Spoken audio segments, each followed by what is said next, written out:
अब जो नया टैक्स सिस्टम है उसमें लॉन्ग टर्म सेविंग्स का असर क्या होगा, इसे आप समझ लीजिए। क्योंकि लोग बचत कम करेंगे, रिटायरमेंट प्लानिंग कमजोर हो सकती है, होम लोन वालों को नुकसान हो सकता है। और पहले 2 लाख रुपए तक ब्याज पर छूट मिलती थी, अब यह फायदा खत्म हो चुका है, तो ज्यादा निवेश करने वालों को नुकसान होगा। पुराने सिस्टम में ज्यादा छूट मिलती थी, अब वैसी छूट नहीं है। सुन लीजिए।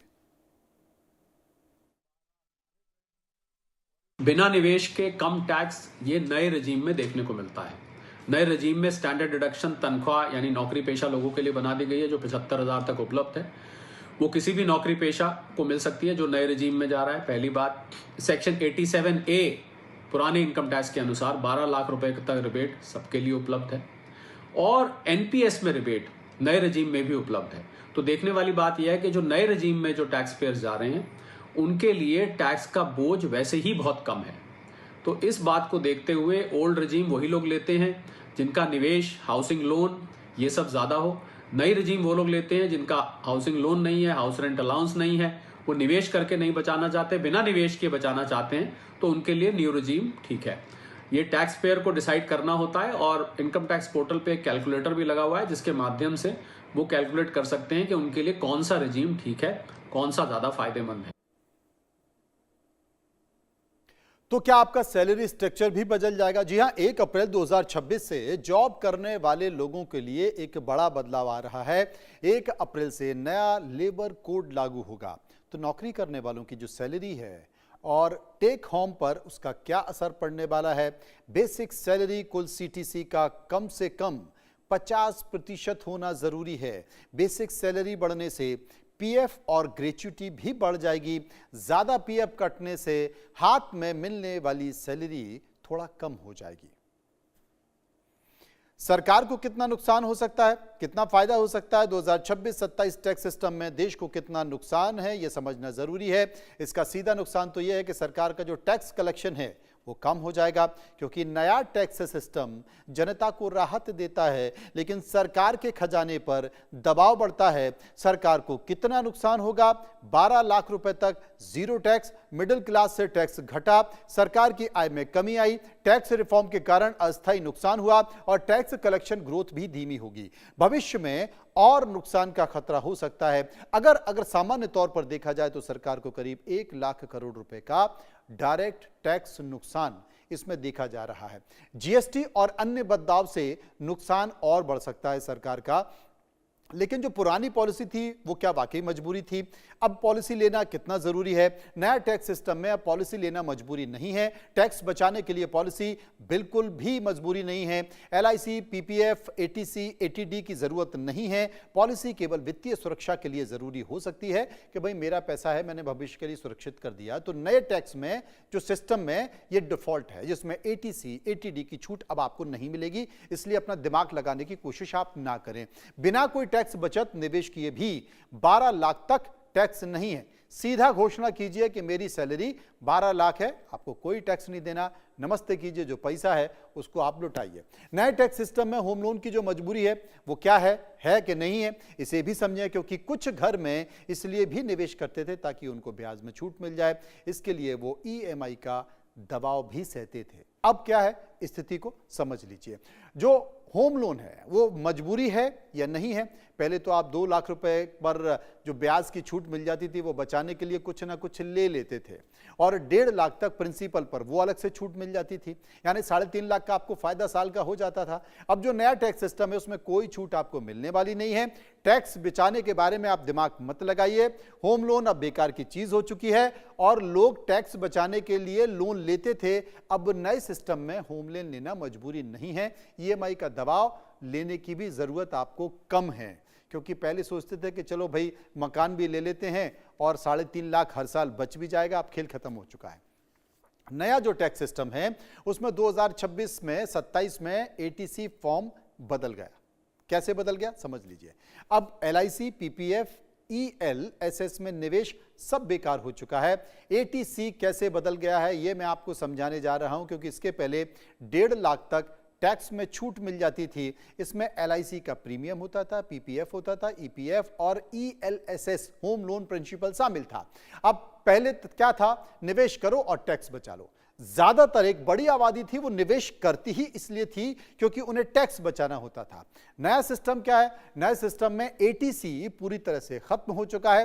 1.5 लाख का जो स्टैंडर्ड डिडक्शन है वो अब नहीं है। सीधा असर क्या है, अब निवेश करने पर टैक्स छूट नहीं है तो लोग निवेश नहीं करेंगे। ITR फॉर्म में ATC कॉलम सिर्फ पुराने सिस्टम में दिखता है, नए सिस्टम चुनते हैं तो ATC सेक्शन आपको दिखेगा ही नहीं, मतलब खत्म हो चुका है। अब आप क्लेम नहीं कर सकते, यानी कि निवेश का पूरा गेम ही बदल चुका है। तो अब आप निवेश के बारे में दिमाग मत लगाइए।